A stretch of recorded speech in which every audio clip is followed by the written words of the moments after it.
Half a century after a notorious prison escape from Alcatraz Island, the FBI has created replicas of decoy heads that inmates use to distract guards from a plan that still captivates researchers and tourists.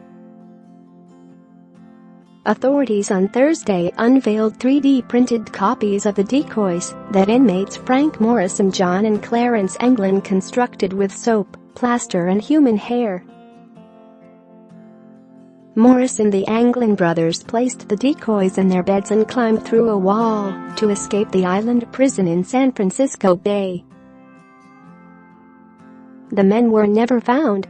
Inmate Clayton West also created a head, but never made it out of the maximum security prison that housed dangerous criminals like Al Capone and offenders with a history of escaping.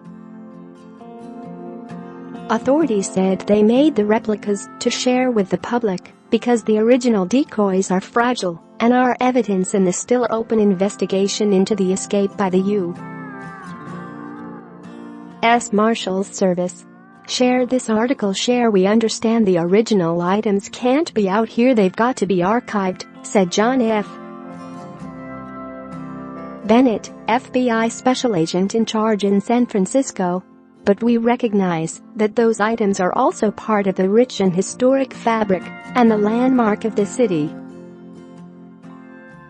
Bennett said a team from the FBI's laboratory in Quantico, Virginia, traveled to San Francisco to scan the original decoys. Employees at the lab donated their own hair to accurately recreate the original masks, which included human hair that the inmates had collected from the prison barber shop. The hair and the paint on here is exactly what the prisoners did, Bennett said, showing the replicas brought to the island in black, waterproof cases.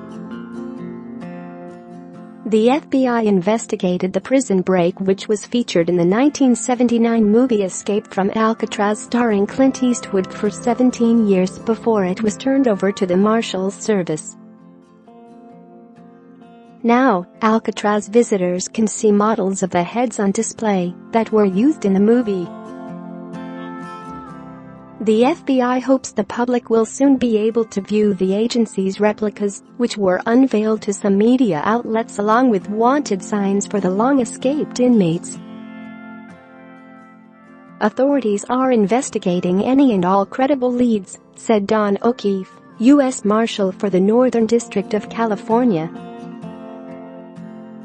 Some may believe that we're chasing shadows, but our efforts are meant not just to perform due diligence, but to be a warning to other fugitives that U.S. Marshals don't give up because of the passing of time, he said in a statement.